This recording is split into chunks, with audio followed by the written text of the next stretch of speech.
Andretti Cadillac has been officially granted FIA approval to enter the sport as the 11th team on the grid. But this is everything but a done job for the American mogul in terms of entering the sport with his own racing equipment.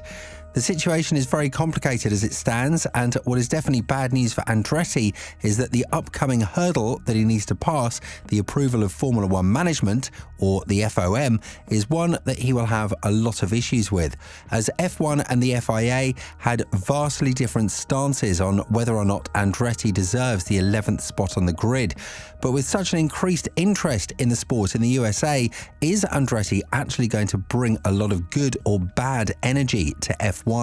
And more importantly, will they actually get a chance to prove they have what it takes to compete in the sport? The F1 world has been occupied by Andretti's application being approved by the FIA, and while this might mean huge news for the majority of F1 fans out there, it's not that big of a deal as you'd originally think. What this effectively means is that the governing body of the sport, the one responsible for all the technical regulations, has approved that Andretti has what it takes, or like they said, ticks all the boxes in order to be a competitive team on the grid. However, if you put it on the same scale, Haas has been granted the same approval by both the FIA and the F1 as a sport, and they haven't really made that much of a noise since they entered from 2016 onwards. In fact, the 2020 and 2021 seasons were the worst ones for the team's existence, as they scored only 3 and 0 points respectively. So even though Andretti has what it takes to compete in the sport, this is not what should worry them regarding whether or not they'll enter. What is the biggest obstacle they need to overcome is convincing the Formula One management, more precisely the FOM, and the team bosses they have what it takes to bring more value to the sport. Now, this is a question with which the majority of the team bosses have a very big problem with, and something we'll delve deeper into in the latter half of this video.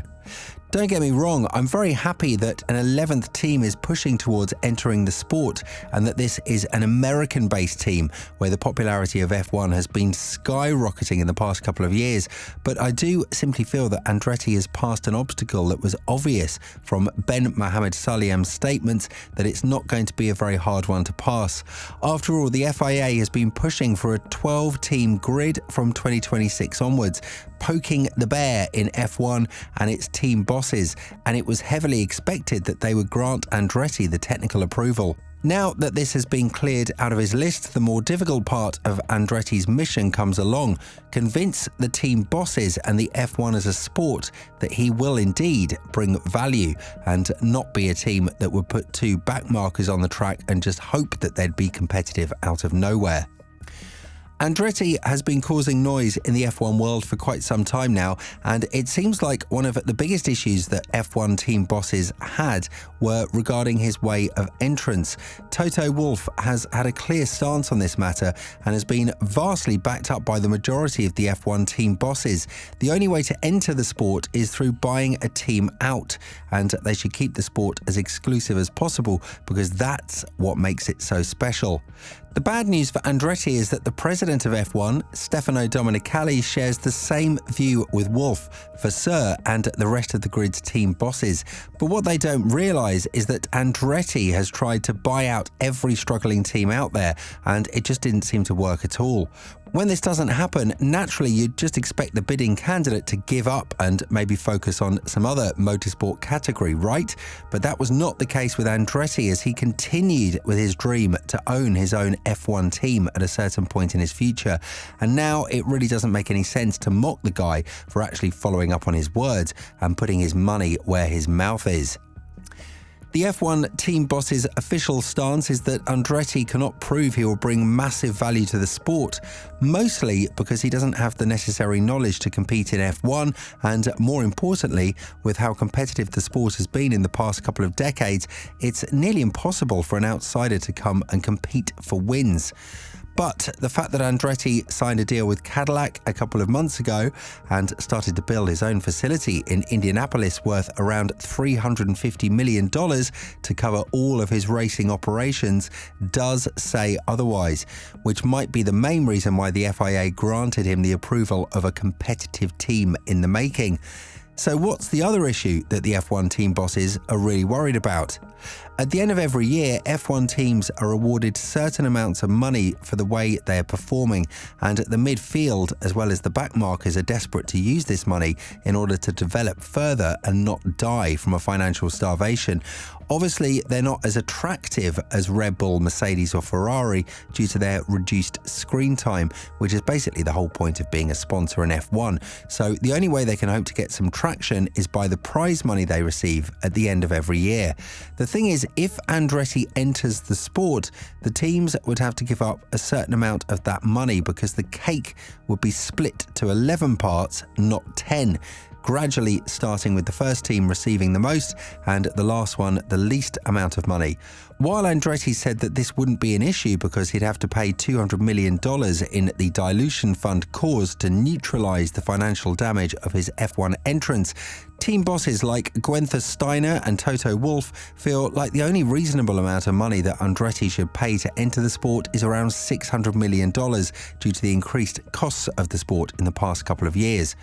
On top of that, I should not even start about the beefs that the FIA and F1 had regarding the expansion of the sport and whether an 11th team should be added to the grid. The FIA even went as far as saying that F1 shouldn't overprice itself, and for the right price, the sport should be sold to the right bidder.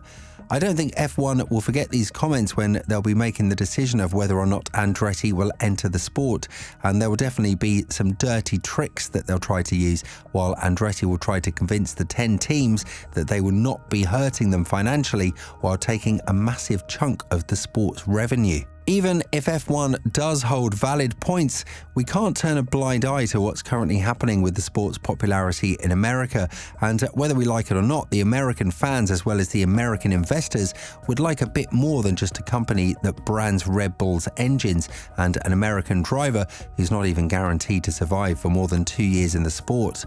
Obviously, Andretti has given a glimmer of hope of how an all-American team should look, luring Cadillac in his bid to enter the sport and promising Colton Herta a spot in the team, unlike Haas, who, while being massively funded by the American investors, is not really keen to the American culture as much as the fans would like it to be.